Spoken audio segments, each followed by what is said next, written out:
Come on in. We've been expecting you. We know you're watching this video on our website or YouTube channel because you want to know the exact steps on how to rush apostille this type of document as fast and as easily as possible. So buckle up, and here we go.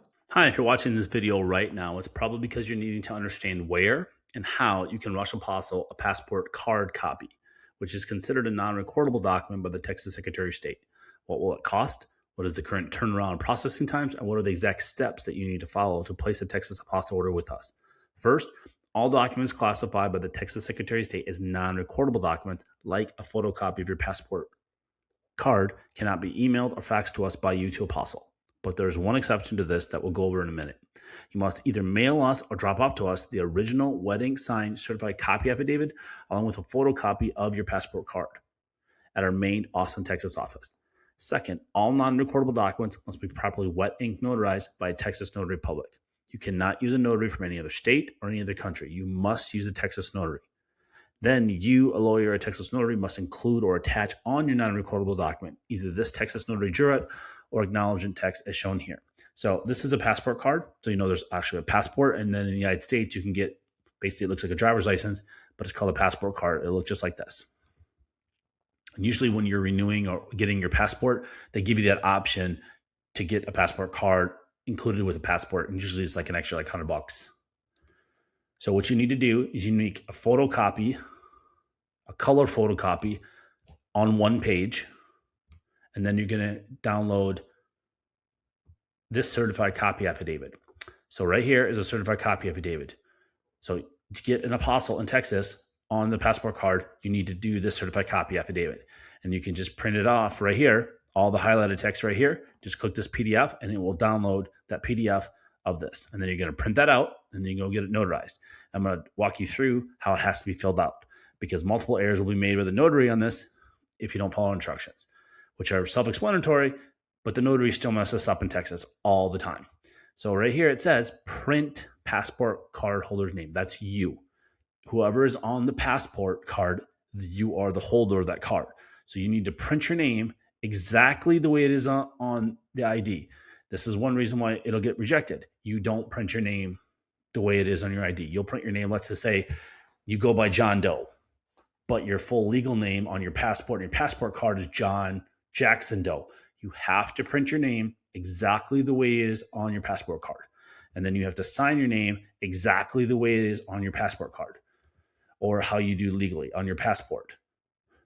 I don't think, maybe on the back of that, I can't remember. I can't remember if you have to sign on the back of a passport card, but you should just, whatever your legal signature is, or on your passport, look at your passport, that's how you should sign your name. So just make sure it looks like that, because if it's off, another country could get, they might freak out and say, okay, your signature is different.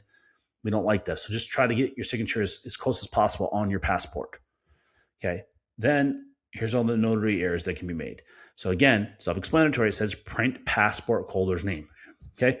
The notary should know, okay, it says print passport holder name. Guess what the notary will do? The notary will print their name here. The document's going to get rejected by the state. Okay. The notary will have you sign right here. Document's going to get rejected by the state because of their error, because they have no idea what they're doing. Okay. They have to print your name exactly the way it is on your passport card. Just like I said before above, they have to match whatever you put, they have to put. And then the notary signs one time right here. So you sign once right there and they sign once. And again, that's right up here in the PDF. This is all laid out. You can also use a Texas e-notary, which is also called an online notary, virtual notary, or remote notary to notarize your document via Zoom or web conferencing if you do not currently reside in Texas or the US.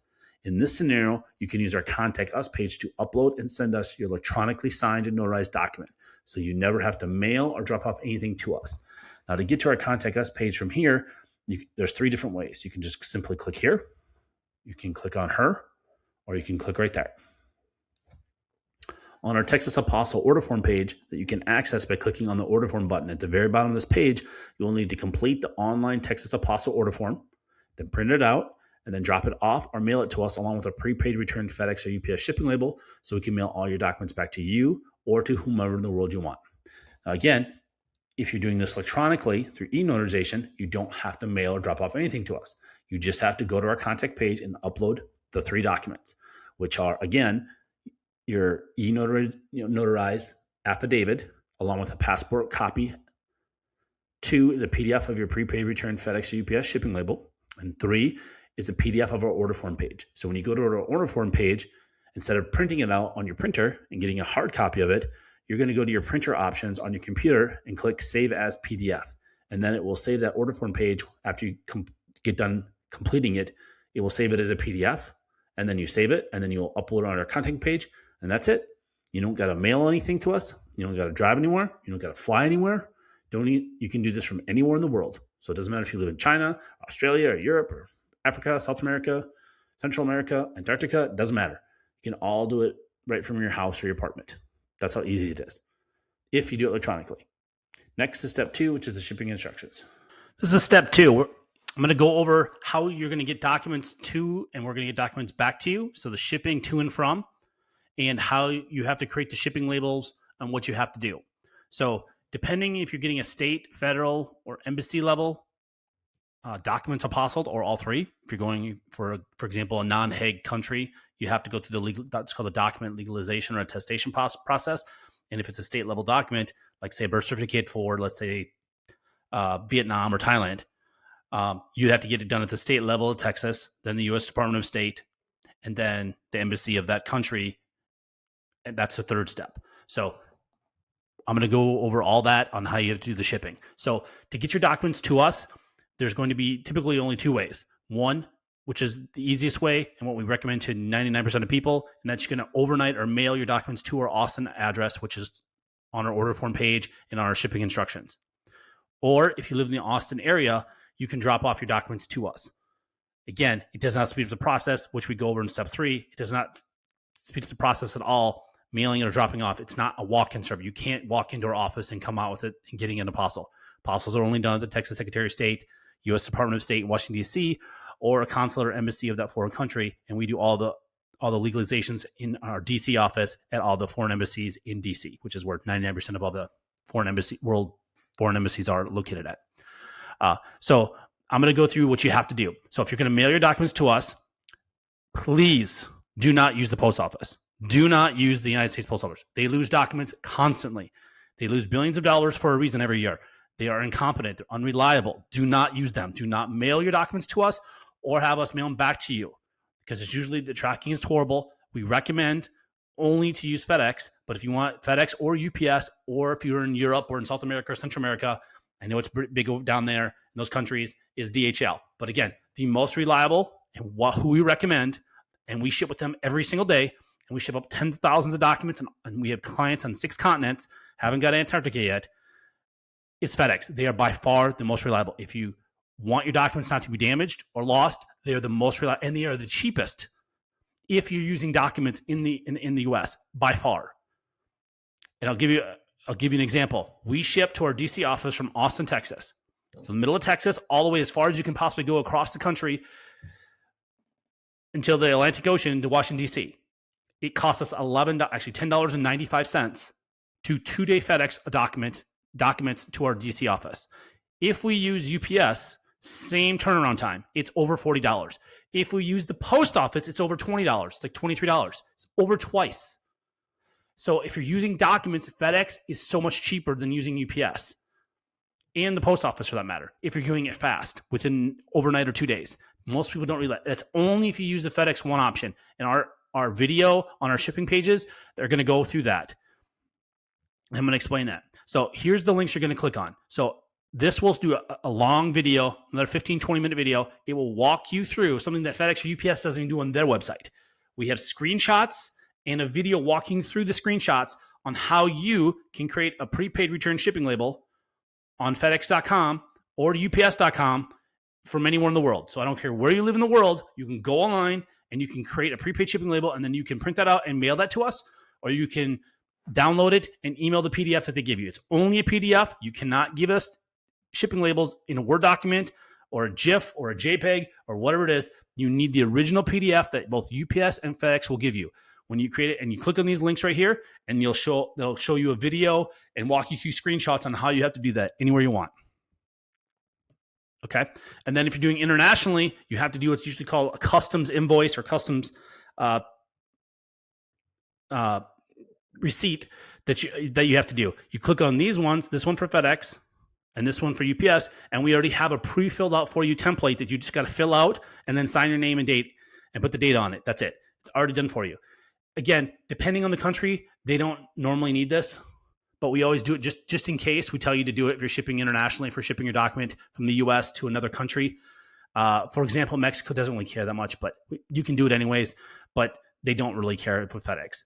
But a lot of the other countries in the world, to get through customs, you're going to make sure you're going to want to have that. Okay. And then the other big thing is you cannot put our name on the shipping label. Let me repeat myself. You cannot put our name, phone number, or address anywhere on your shipping when we're shipping it back to you. That's the shipping to you. So we've apostilled your document, and now you want it to return to you or to a law firm or to another country or a friend or family or coworker or a company or government entity, wherever you want us to send it. You're creating a prepaid shipping label. Okay, you are the importer and you are the shipper. So you cannot have our name on it, because if it goes through customs, we'll get billed for it, and we do get billed for it, hundreds of dollars. That's not ours. So we will not ship your documents back to you if you put our name on it. Okay, think of it like a envelope that you're mailing to somebody. In the upper left-hand corner in the United States, you put the return sender, meaning if the address you send it to it's a wrong address or the post office can't deliver it, they're going to return that mail to you. That's what we're asking for. You just can't put our address on there. You have to put any address. It doesn't matter what it is. You can put your friend, family member, coworker, a business. It doesn't matter. You just can't put our information on there. Again, you can just put yours. That's what people do. You can put your address as the to and the from. So, for example, you're shipping it. You want it shipped back to Europe, let's say. You have a friend or family member in the US. You can just use their address. Again, this is only if your document gets returned to you. They need an address to send it back to. Or if it goes through customs, they have to have an address to bill someone if you didn't pay the customs or whatever. Again, it doesn't really matter. You just can't put our address on it. It's real simple. And then again, both of these, you click on this, we'll go through what that means on how to do it. When you get to the FedEx or UPS, when you're online doing it, they'll ask, where is it getting sent from? Where you just can't put our address or phone number on there. It's very simple. People do it every day. People say we can't do it. Yes, you can. You're just not doing it right. Just follow our directions. Do it online. Don't walk into FedEx or UPS store to try to do this, because a lot of times those people don't know what they're talking about. You can just do it online. We have it done every single day from every country in the world. You can create the label online, not using our address. Because again, you are creating the label online and you are paying for it, not us. We are just simply dropping it off at FedEx or UPS or DHL for you. So you cannot put our address, because then we technically, in the eyes of FedEx or UPS or DHL, we are the importer. Then we are the shipper. Do you see that all the liability, the legal liability falls onto our company, and we don't. Our legal policy, our company policy, we can't have that. So do not put our address on the shipping labels. Very important, because we will not ship it 100%. We will not ship it back. We will contact you and say you have to send us a new shipping label. If you have it on there for international orders, our address and phone number and name cannot be on. Specifically, if it's going for international, we will not ship it back. So very important. If you're on a time crunch and you need these documents back, that's going to delay it potentially days for you to get us a new label and us contacting you. So please follow these directions and do not put your our name or address or phone number on the prepaid shipping label. So yeah, that's basically it on shipping. It's, again, very simple. You just give us, again, if you're going to drop off documents to us, make sure you can also drop off to us, and then you can also give us a prepaid shipping label, and we'll ship them back to you. So you drop them off. You don't mail them to us, but you drop them off to us, but you want to mail them back to you. A lot of people do that as well. So you go online, create the shipping label, and when you drive to our Austin locations, you drop off your documents, and then the same day, the next day, 2 days, as we go over in step 3, how long it takes the Secretary of State to issue them, or the federal government, or the embassy, then we'll ship it back to you. So that's about it. Thanks. This is step 3. I'm going to go over the current pricing that we have, and if you're going to drop off documents to us, and our turnaround times that are as of today, November 30th, 2025. So if you're going to drop off documents to us, what you're going to need to do is you're going to need to print off our order form that you do online, which you're going to click down here, right here. This, by clicking this, you'll go to our order form page, and that's what you're going to fill out online and then print it out. And there's another video there that will go through how to fill out the order form and all that stuff.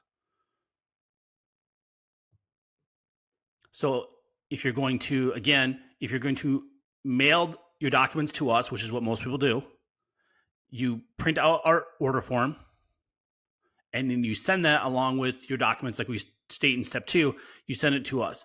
If you're going to drop off your documents to us in person, which does not speed up the process, and I'm going to go over that, if you're going to drop it off in our Austin office, which is the only location, not Houston, not Dallas, only our Austin office, you can drop it off, your documents. So if you live in the Austin area, you need to print off our order form and then bring that in along with your documents.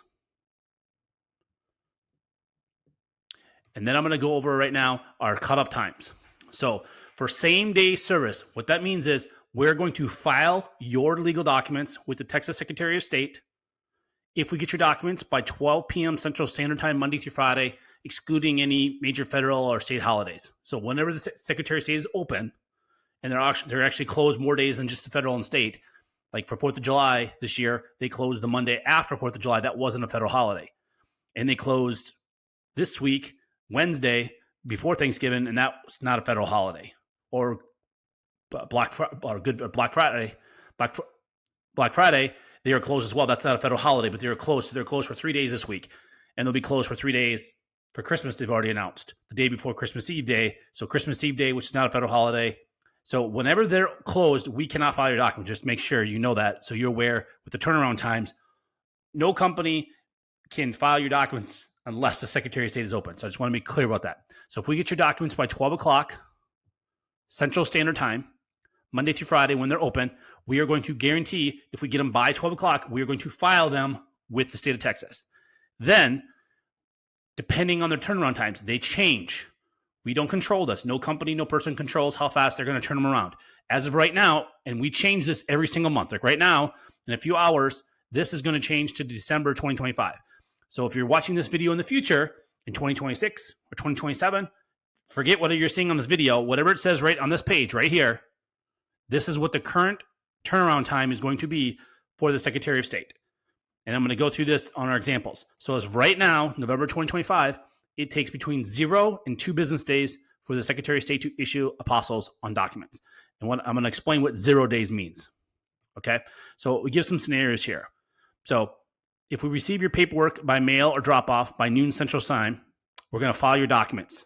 Then it's possible, not probable, the Secretary of State is going to issue your apostille the same day. So same day means 0, meaning we're going to get your document by or before noon of that day. We're going to file it that day, and they may issue it that same day, and we're going to mail back to you the exact same day. That is 0 days.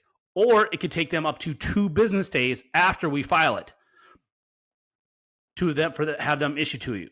Okay, so I'm going to explain our examples here. So scenario 1, we receive your documents before or by our noon Central Standard Time cutoff time on a Monday, and then we file it that same day. The Secretary of State will either issue an apostille on your documents the same day, which is 0 days. The next business day, they might do it, which is 1 day, or 2 business days. So the worst case scenario, you're going to get it and mail back to you is on Wednesday. So that is the best case scenario if we get your document by 12 o'clock. Okay. Example number 2 is if we get your document after noon Central Time. So if you mail it to us and we get it at 2, 3 o'clock in the afternoon from UPS or FedEx or DHL, or you drop it off at our office at 2, 3, 4, 4:55, we have people right before 5 o'clock drop it off on that same Monday, we're going to file it then we can only file it the next day. We're going to file it the next business day. And then they could issue it that same day. That's 0 days. They might issue it the next business day, 1 day, or 2 business days. So worst case scenario, we can pick it up and mail it back to you on that Thursday. So again, both scenarios, if we get your document on a Monday, we get it before noon or after noon, it's going to be Wednesday or Thursday. So again, the absolute worst case, unless there's a zombie apocalypse or an orc uprising or alien invasion, if you do it on Monday, it's going to be mailed back to you on Thursday. Worst case, best case, it can be mailed back to you on Monday. So just to go through that. And I cannot stress this enough. If you're traveling to our main office in Austin, dropping off your documents instead of mailing to you does not speed up the process. It doesn't matter if we get them by drop off or by mail before noon or after, it's going to be the same turnaround time. Too many people, they don't read our website, they don't contact us, and they show up thinking it's going to be done the same day. And that's not possible because it's Secretary of State. It's up to them. They are going to decide if they're going to issue it the same day, next day, or 2 days. So please, unless you live in the Austin area, it does not speed up the process. Just overnight your documents to us, like we say in step 2, how to do it. Okay. And then these prices are as of today. These might change next year in 2026 or 2027 or 2028, whenever you're watching this video. But don't go by what this video says. Go by what this is saying right here. Whatever this says right here, whatever it says right here at this time, that's the current pricing. So for the first document, so if you need one document to Apostille at the Secretary of State, it's $95. And that includes all filing fees. So you don't write us a check or a money order, a cashier's check. You don't send us money for the state filing fee. And you do not do the paperwork. You don't send us the state form. We have our own forms, and we pay the filing fee. So it's just $95. That's it. There's no tax. It's just $95 flat. That's all you call. And then if it's multiple, it's discounted. And this is just an easy little chart for you. If it's one document, it's $95. If it's 2 documents, you need Apostille, and this is at the same time, it's $170, 3, $245, so and so and so and so. So that's just the current pricing all the way.